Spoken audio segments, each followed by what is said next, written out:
l'hiver 1942. Sur les rives glacées de la Volga, la ville de Stalingrad devient le théâtre d'une bataille titanesque. Plus de 2 millions d'hommes vont s'y affronter dans des conditions extrêmes. Le froid est si intense que des soldats succombent simplement à l'exposition au gel. Les civils, pris au piège, luttent désespérément pour survivre dans une ville en ruine. Cette bataille n'est pas seulement un affrontement militaire, c'est l'un des moments décisifs de la Seconde Guerre mondiale. En juin 1941, l'Allemagne lance une vaste offensive contre l'Union soviétique.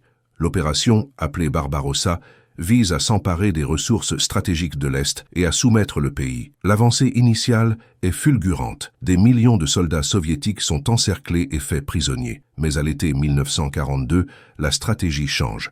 La ville de Stalingrad, située sur la Volga, devient l'objectif prioritaire. Sa position géographique est cruciale. Contrôler Stalingrad, c'est dominer les voies fluviales et ouvrir la route vers les champs pétrolifères du Caucase. Le nom même de la ville, lié au dirigeant soviétique Staline, en fait un symbole politique majeur. Le 17 juillet 1942, les forces allemandes lancent leur offensive. Plus d'1 million de soldats, soutenus par une puissante aviation, avancent vers Stalingrad. Le 23 août, un bombardement massif transforme la ville en un champ de décombres. Des quartiers entiers disparaissent en quelques heures et des dizaines de milliers de civils perdent la vie. Pourtant, ces ruines deviennent un avantage pour les défenseurs soviétiques. Les immeubles effondrés offrent des positions idéales pour une guerre urbaine. Staline diffuse alors un ordre célèbre.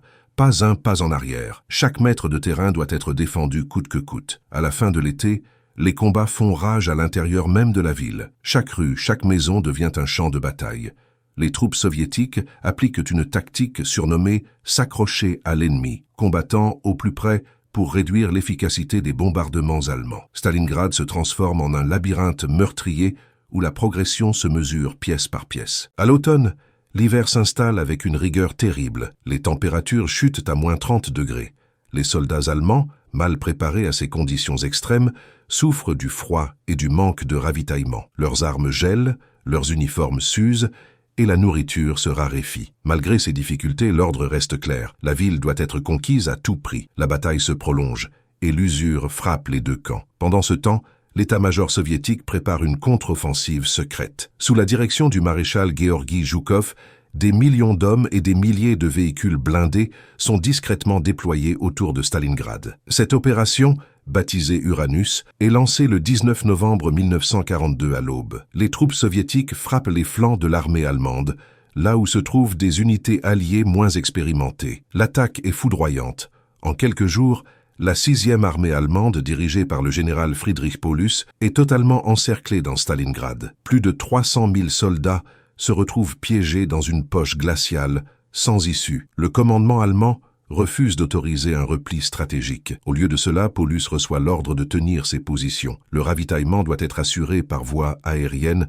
mais les avions ne peuvent livrer qu'une infime partie des ressources nécessaires. Très vite, la faim et le froid deviennent les pires ennemis des soldats encerclés. Les forces soviétiques resserrent leur étau. Chaque jour, la poche se réduit un peu plus. La population civile, toujours présente dans la ville, subit elle aussi des souffrances terribles. Les habitants se réfugient dans des caves et abris improvisés pour échapper aux combats et aux bombardements. En décembre, une opération de secours est lancée par les forces allemandes pour tenter de briser l'encerclement. Pendant quelques jours, l'espoir renaît, mais cette tentative échoue, stoppée par la résistance acharnée des troupes soviétiques et par des conditions météorologiques épouvantables. Paulus, suivant les ordres reçus, refuse de tenter une percée qui aurait pu sauver une partie de ses troupes. À l'intérieur de Stalingrad, la situation devient critique. Les rations alimentaires sont réduites à un minimum symbolique. L'épuisement, le froid et les maladies s'abattent sur les soldats encerclés. Les civils restés dans la ville vivent dans des conditions inhumaines, terrés dans l'obscurité,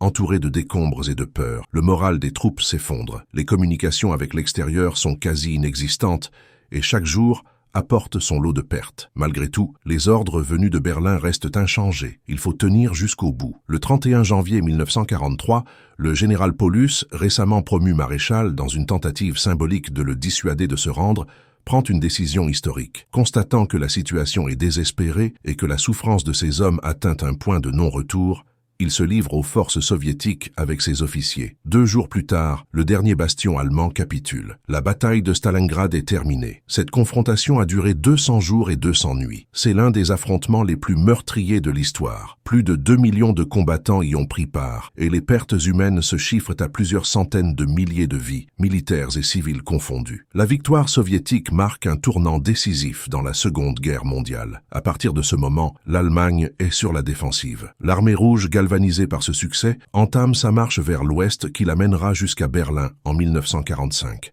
Stalingrad n'était pas seulement une bataille militaire, c'était un symbole de résistance, de courage et de sacrifice. Dans ce champ de ruines glacées, l'histoire a basculé et le cours du conflit mondial a changé à jamais. Si ce récit vous a passionné, abonnez-vous à la chaîne et activez la cloche pour découvrir d'autres épisodes marquants de l'histoire. Dites-nous en commentaire quel événement ou quelle bataille vous aimeriez voir raconté dans une prochaine vidéo.